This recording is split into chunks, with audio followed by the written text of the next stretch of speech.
ಕಿಚ್ಚು ಹಾಕೋದನ್ನು ನೋಡ್ತಾ ಇದ್ದೀವಿ, ಜಗಳ ಹಚ್ಚೋದನ್ನು ನೋಡ್ತಾ ಇದ್ದೀವಿ, ಸದಾ ದ್ವೇಷ ಭಾಷಣದಿಂದ ಜನರಲ್ಲಿ ನೆಮ್ಮದಿಯನ್ನು ಹಾಳು ಮಾಡೋದು ನೋಡ್ತಾ ಇದ್ದೀವಿ.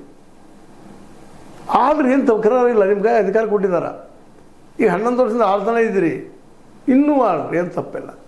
ಆದ್ರೆ ದ್ವೇಷ ಭಾಷಣದಿಂದ ಕೆಲವು ಸಮುದಾಯಕ್ಕೆ ಹೊಡೆದು ಬೀಳ್ತಾ ಇರೋದನ್ನು ಇಲ್ಲಿ ನೀವು ಅನ್ಬೋದು. ಇದು ಏನಪ್ಪ ಅಂತಂದ್ರೆ ಇದು ಒಂದು ರೀತಿಯಿಂದ ಏನಪ್ಪ ಅಲ್ಪ ಸಂಖ್ಯಾತರನ್ನ ಪ್ಲೀಸ್ ಮಾಡುವಂಥದ್ದು ಅನ್ನುವಂಥದ್ದು ನೀವು ಆರೋಪ ಮಾಡ್ತೀರಿ. ಮಾಡ್ರಿ, ಏನು ತಪ್ಪಿಲ್ಲ. ಆದ್ರೆ ಇಲ್ಲಿರೋ ಮುಖ್ಯ ಉದ್ದೇಶ ಏನಪ್ಪ ಅಂತಂದ್ರೆ ನಿರಪರಾಧಿಗಳಿಗೆ ಶಿಕ್ಷೆ ಆಗಬಾರ್ದು, ಅನಗತ್ಯ ತೊಂದರೆ ಆಗಬಾರ್ದು, ದ್ವೇಷ ಭಾಷೆಯಿಂದ ನೋವು ಆಗಬಾರ್ದು, ನೋವಿನ ಜೊತೆಗೆ ಮತ್ತೇನೂ ಆಗಬಾರ್ದು, ಜಗಳ ಶುರು ಆಗಬಾರ್ದು. ಮುಖ್ಯ ನೋವನ್ನು ಹೇಗೋ ಸಹಿಸ್ಕೊಳ್ತಾರೆ, ಮಾನಸಿಕ ಆದಂಥ ಮನಸ್ಸಿಗಾದಂಥ ನೋವನ್ನು ಸಹ ಮಾಡ್ತಾರೆ.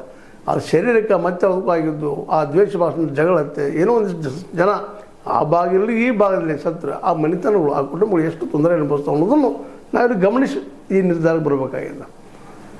ಈ ದಿಸೆಯಲ್ಲೇ ಇವತ್ತೇನು ದ್ವೇಷ ಭಾಷಣ ಸಲುವಾಗಿ ಮಸೂದೆ ಅಂತಂದಿದ್ದಾರೆ, ಇದು ಚರ್ಚೆ ಆಗಲಿ, ಇನ್ನೂ ದಿನಗಳ ಚರ್ಚೆ ಆಗಲಿ, ಚರ್ಚೆ ಆದಮೇಲೆ ಅದು ಪಾಸ್ ಆಗಲಿ ಈ ಒಂದು ಶಾಸನಸಭೆಯಿಂದ.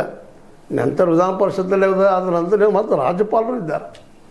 ಅದರಲ್ಲೂ ಇದು ಕಾಂಗ್ರೆಸ್ ಸರ್ಕಾರ ದ್ವೇಷ ಭಾಷಣ ಕಾನೂನು ಅಂತಂದರೆ ಎಲ್ಲರೂ ಸೂಕ್ಷ್ಮ ಕಣ್ಣಿಂದ ನೋಡ್ತಾರೆ, ಅದರಲ್ಲಿ ದೋಷಗಳು ಹುಡುಕ್ಲಿಕ್ಕೆ ಪ್ರಯತ್ನ ಮಾಡ್ತಾರೆ. ಅದು ಈಗಾಗಲೇ ಅದು ಕೆಟ್ಟ ಹೆಸರು. ಅದು ಹೌದಪ್ಪ, ತುರ್ತು ಪರಿಸ್ಥಿತಿಯಿಂದ ಡಿಕ್ಟರ್ ಪಕ್ಷ ಯಾವುದಪ್ಪ ಅಂದರೆ ಕಾಂಗ್ರೆಸ್ ಮತ್ತು ಇಂದಿರಾ ಗಾಂಧಿ.